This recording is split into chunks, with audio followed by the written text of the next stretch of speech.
Salut mes petits poulets, vidéo tuto sur les tips et le matos indispensable pour le dessin en graphite, c'est-à-dire au crayon de bois. C'est parti pour 14 minutes de spoil. And don't forget to subscribe. Tailler vos crayons, c'est indispensable pour avoir de beaux rendus. Une mine qui est bien aiguisée est beaucoup plus précise.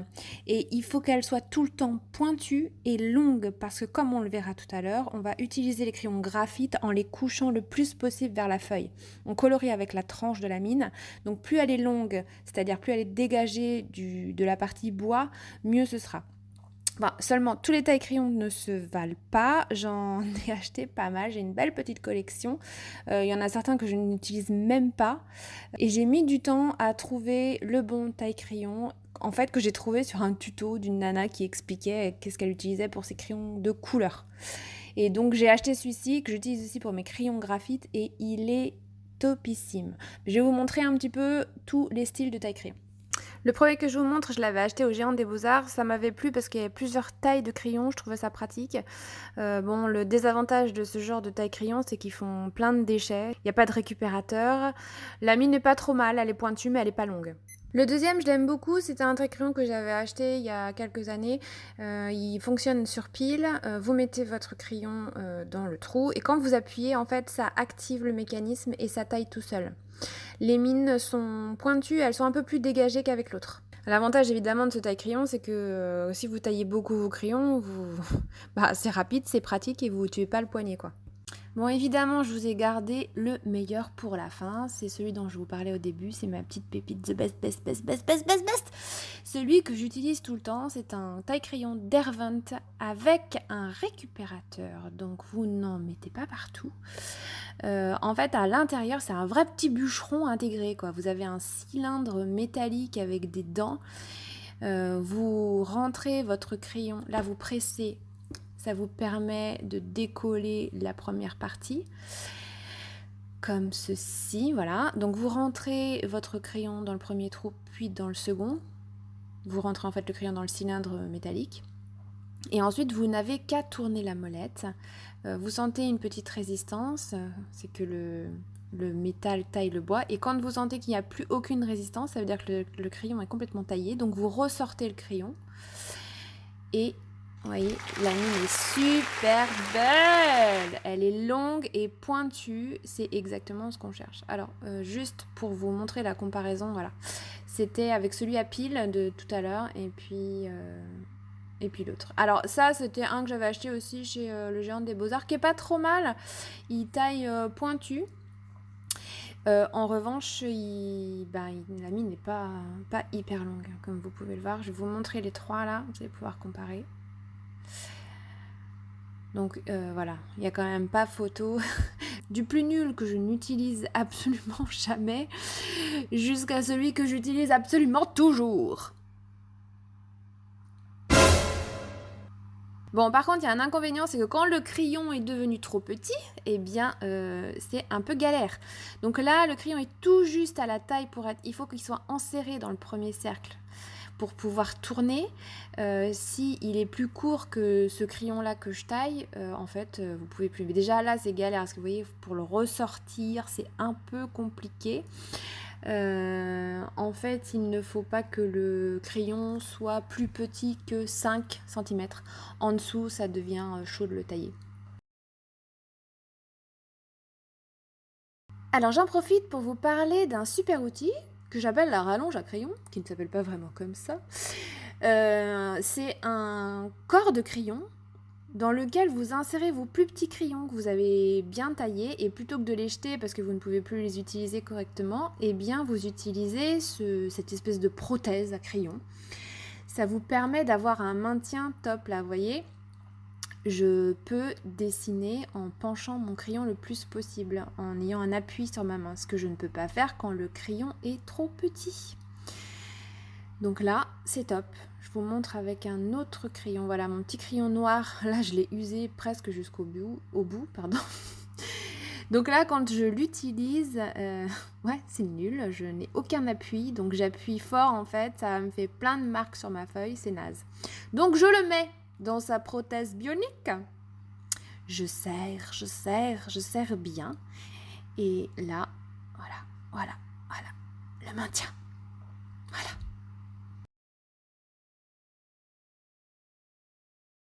Du coup, ça me permet d'utiliser les crayons vraiment jusqu'au bout de leur vie. Alors je ne sais pas par quelle espèce de miracle tu t'imagines pouvoir faire un dessin au crayon graphite avec un seul crayon. C'est compliqué pour moi. Bon, règle numéro 1, déjà, il faut que tu penches ton crayon le plus possible sur ta feuille. Là, tu vois, je mets mon crayon tout droit, ça fait beaucoup plus foncé et ça marque beaucoup plus le papier que lorsque je penche mon crayon. Là, je fais un nuancier pour que vous puissiez voir la différence entre un crayon sec, le plus sec que j'ai, c'est le HB, jusqu'au crayon le plus foncé qui est le 8B. 8B, comme diraient nos amis belges. Alors, quand je vais remettre mon crayon à la verticale, vous voyez, ça va foncer mon trait. J'appuie un peu plus, du coup, quand je suis à la verticale, et du coup, ça donne plus d'ombre. Donc, ça permet de foncer encore plus les crayons gras que je peux avoir. Je vais vous montrer également les Staedtler qui sont des crayons plus secs, donc il faut appuyer un petit peu plus sur les mines pour pouvoir avoir le même rendu. Par contre, ce qu'il y a, c'est que quand vous faites un dessin avec ça, ça n'a pas cet effet brillance que peuvent avoir les Faber-Castell ou les autres crayons de bois en général.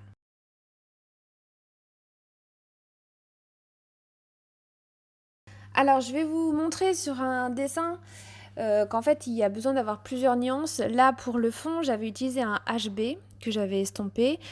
Pour les zones plus claires j'utilise un 4B et les zones vraiment foncées presque noires j'utilisais mon 8. Donc j'ai utilisé presque toute la panelle. Là c'est au crayon Staedtler donc on voit que c'est plus noir quand même et que ça brille pas. Ce qui est un avantage. Alors les gommes, je vous montre la gomme classique que tout le monde a dans sa trousse, qui n'est pas hyper précise, donc que j'utilise rarement. Ça c'est une gomme Derwent électrique. Vous achetez des petites recharges, vous mettez des piles dedans, vous appuyez sur le petit bouton et en fait ça tourne tout seul et ça vous permet de gommer super bien, mais c'est pas hyper fin donc pas précis. Ça c'est ce que j'utilise le plus, c'est le crayon gomme avec des recharges qu'on achète un peu partout. Ça fonctionne comme un critérium sauf que au lieu de la mine c'est une gomme dedans. Donc c'est plus fin, donc ça permet de faire plus de petits détails, mais ça gomme un peu moins fort que la gomme électrique qui forcément gomme super bien. La Derwent, je l'utilise rarement parce qu'elle n'est pas assez précise et comme je fais des dessins assez petits, c'est compliqué pour moi de gommer. Mais sur les grandes surfaces ou sur les pochoirs, comme je vous montrerai tout à l'heure, c'est très pratique. Et vous avez la mie de pain, donc c'est une espèce de gomme que vous chauffez entre vos doigts. Vous pouvez modeler un petit peu à toutes les formes que vous voulez. Moi, je m'en sers beaucoup quand je fais mes croquis au crayon de bois. Je la tamponne ensuite sur le crayon graphite, ce qui l'efface et ça l'efface tout en gardant trace et ça me permet de retracer par-dessus. Ça, je le fais tout le temps pour mes croquis, je trouve ça génial, c'est super pratique parce que en fait, c'est une gomme qui, en tamponnant, va effacer de manière très douce.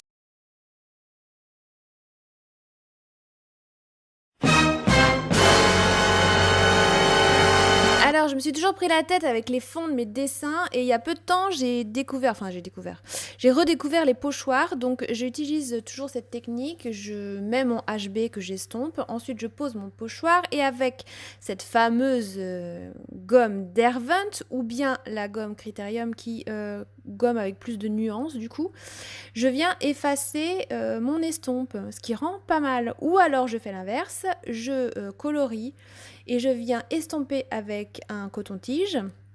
Il y a encore de l'encre sur le coton-tige, donc j'en étale un petit peu partout. Ça fait un autre style. Mais du coup, pour vos fonds, ça rend vraiment pas mal. J'ai acheté plein de sortes de pochoirs différents. Et c'est vrai que ça habille certains dessins en noir et blanc. Ça rend vraiment top.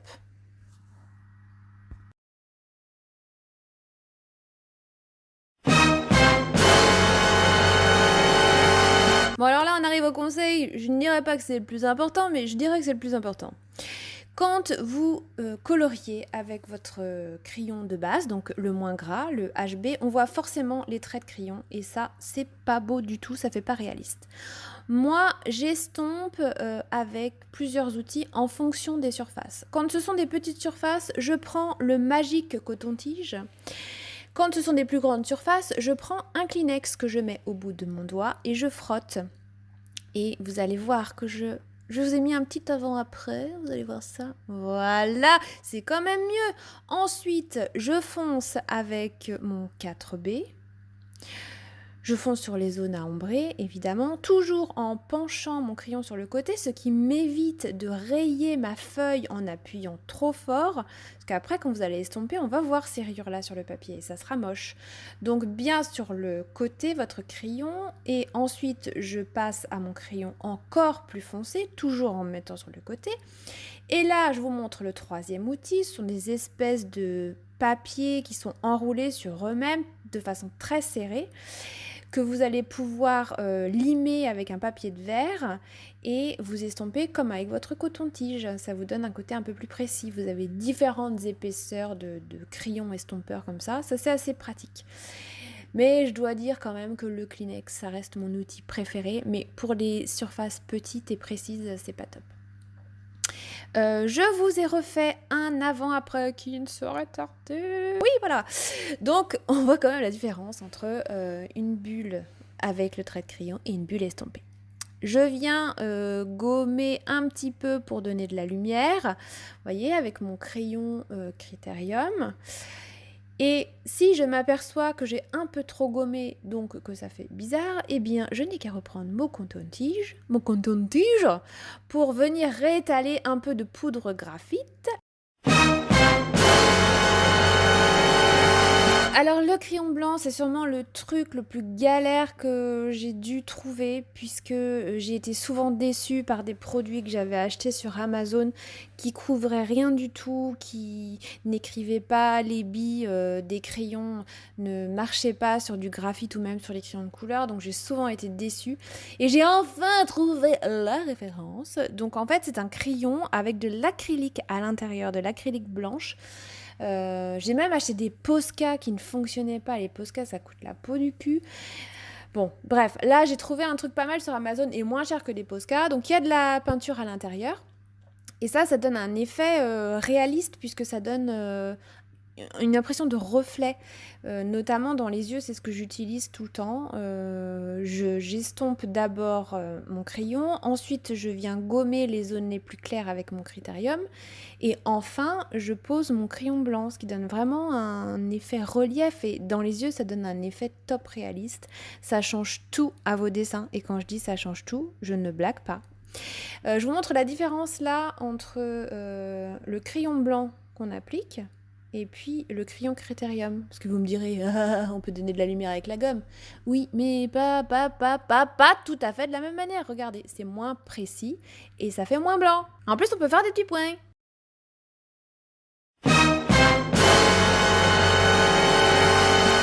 Non mais je déconne, ça va juste te bouffer tout autant libre. Tes week-ends, tes soirées, tes pauses déjeuner, tes vacances, tes jours fériés, tes jours en arrêt maladie. Un jour tu vas croiser ton mec entre les chiottes et la salle de bain et il va te dire « Mais qui êtes-vous ?» Tu connaîtras mieux les prix des crayons sur Amazon que l'anniversaire de tes enfants.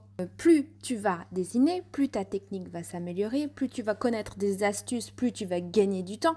Mais dis-toi bien que tu vas y passer ta vie. Toutes les vidéos que tu vois sur YouTube, sur Instagram, dis-toi qu'ils ont accéléré la vidéo. Tu as l'impression que ça se fait en 2 coups de cuillère à peau, mais non, ce sont des heures et des heures de travail. C'est pour ça que si tu comptes te perfectionner en dessin, dis-toi que ça va être ultra chronophage. C'est la raison pour laquelle seuls vraiment les gens qui sont passionnés par le dessin arrivent à se perfectionner, parce qu'on passe tellement de temps devant une feuille de papier à tailler nos crayons que si c'est juste pas une passion, c'est pas possible. Ça fait 30 ans que je dessine. Le moindre portrait simpliste, je mets minimum 5 à 6 heures pour le faire.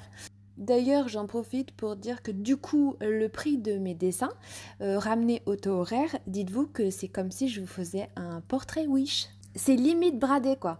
Et quand je pense qu'il y a des toiles avec une projection de peinture qui se vendent 10 000 boules, ça me donne franchement envie de gerber, quoi. Après, je suis anti-dessin ultra réaliste.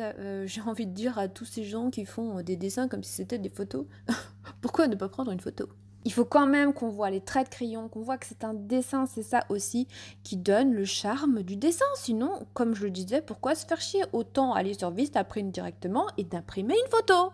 Bon, mais ça c'est un autre débat. Voilà, bon, j'espère que vous aurez appris des trucs, des astuces. Moi, c'est vrai que j'ai dû glaner pas mal sur YouTube pour trouver toutes les techniques que j'utilise aujourd'hui. Donc c'est pour ça que je voulais vous faire une vidéo où je rassemblais un petit peu tout ce que j'utilisais de manière quotidienne. Après, il y a plein d'autres choses que vous allez pouvoir trouver. Évidemment, ça dépend de la technique de dessin, du matériel que vous utilisez. Là, je me suis vraiment focalisée sur le dessin en graphite noir et blanc. Évidemment, je vous prépare un tuto pour le dessin feutre et le dessin crayon de couleur, et peut-être si j'ai le temps je vous ferai un tuto aquarelle mais en fait il faut que je m'y mette parce que j'ai pas encore essayé. Mais j'ai vu qu'il y avait des trucs super topissimes à faire avec l'aquarelle, donc j'ai trop envie d'essayer. Il y a aussi le tuto pan de pastel que vous avez été nombreux à me demander. Même s'il y en a pas mal sur YouTube, mais il n'y en a pas vraiment pour le portrait. Donc je voulais peut-être vous en faire une. Évidemment, pour pouvoir savoir ce qui se passe sur ma chaîne, il faut s'abonner pour être notifié. Je dis ça, je dis rien. Bon, eh bien, les petits poulets, je vous laisse retourner à vos crayons pour y passer votre vie, donc. Je vous embrasse pas et salut! Force et honneur.